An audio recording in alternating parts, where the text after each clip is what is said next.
صاحب جاتے جاتے ایک بات صاحب یہ بتائیں، یہ حکومت نے گرفتاریاں شروع کر دی ہیں، آپ کے ارکان کو سزائیں دینا شروع کر دی گئی ہیں، کیا سمجھتے نہیں ہیں کہ آپ کے خلاف کارروائی تیز کر دی گئی ہے؟ دیکھو یہ بڑا انفارچونیٹلی جس طریقے سے کارروائیاں ہو رہی ہے، جس طریقے سے ججمنٹیں آ رہی ہیں، جس طریقے سے لوگ کنوکٹ ہو گئے، اور ہمارے تقریباً یہ سارے 39 پارلیمنٹیرین ہیں جس پہ یہ تلوار لٹک رہی ہے. ہمارے اس میں 3 سینیٹرز ہیں، ہمارے اس میں 25 MPAs ہیں، ہمارے اس میں 11 MNAs شامل ہیں. ان کے ساتھ جو 2 MNAs ہیں وہ ہمارے آلریڈی کنوکٹ ہو چکے ہیں. ایک سینیٹر ہمارا کنوکٹ ہو چکا ہے، ایک MPA ہمارا کنوکٹ ہو چکا ہے. اب دوسری قسم کی جو ہے نا 4 اکتوبر والی قسم میں ڈی چوک میں آنے والے کیسز میں بھی 6 ماہ کی سزائیں دی گئی ہے. اس کا کوئی جسٹیفیکیشن نہیں ہے. میں یہ سمجھتا ہوں ہمارا ایک ہی مطالبہ تھا کہ جو لوگ انوالو ہیں ان کے خلاف تو آپ کارروائی کریں. جو اس میں انسنٹ ہے، ہم نے کہا تھا کہ free fair and transparent investigation, اور کورٹ کے سامنے 11 بجے تک ٹرائل نہ چلے ہوں، لیکن وہ ٹرائل آپ ایسے چلائیں جو آئین اور قانون کے تقاضوں کو پورا کرتی ہو.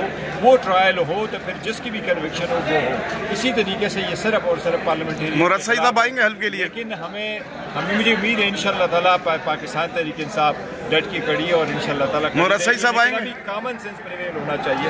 دیکھو مراد سعید صاحب الیکٹ ہوئے ہیں، اب یہ ان کا ہی فیصلہ ہوگا کہ وہ کیا پسند کرنا چاہیں گے. obviously سینٹ الیکشن کے حوالے سے کہا جا رہا ہے کہ باہر نکالا گیا تھا ووٹ.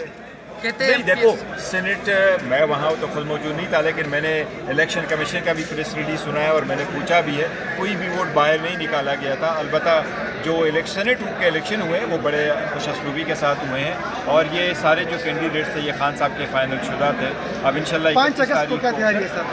5 اگست کو دیکھو یہ خان صاحب کا اعلان ہے، خان صاحب ہی ریویو کر سکتے ہیں. فی الحال انشاءاللہ تعالیٰ تحریک ہوگی، پرامن ہوگی، ہر جگہ ہوگی، اور یہ آواز ہی ہم اٹھا رہے ہیں. دیکھیں ایک چیز دیکھیں، آپ عوام کی آواز کو نہیں دبا سکتے. ایک اتنے بڑی پاپولر لوڈ جو ہے نا، نہیں اسلام آباد کوئی جانے کا نہیں ہے، اتنے بڑے پاپولر لیڈر کو آپ اتنا عرصہ کے لیے جیل میں نہیں رکھ سکتے، اس کی فیملی کو آپ جیل میں نہیں رکھ سکتے.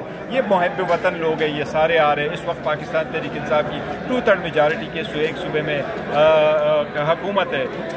اس میں ہمارے پاس آلموسٹ 90 ہمارے پارلیمنٹیرین بیٹھے نیشنل اسمبلی میں، 24 اور 22 ہمارے ہو گئے سینیٹرز ہو گئے. پنجاب میں 107 ہمارے MPAs ہیں. اتنی بڑی پارٹیاں ہر جگہ ہیں، تو میں سمجھتا ہوں کامن سینس پریویل کرنے چاہیے. Thank you.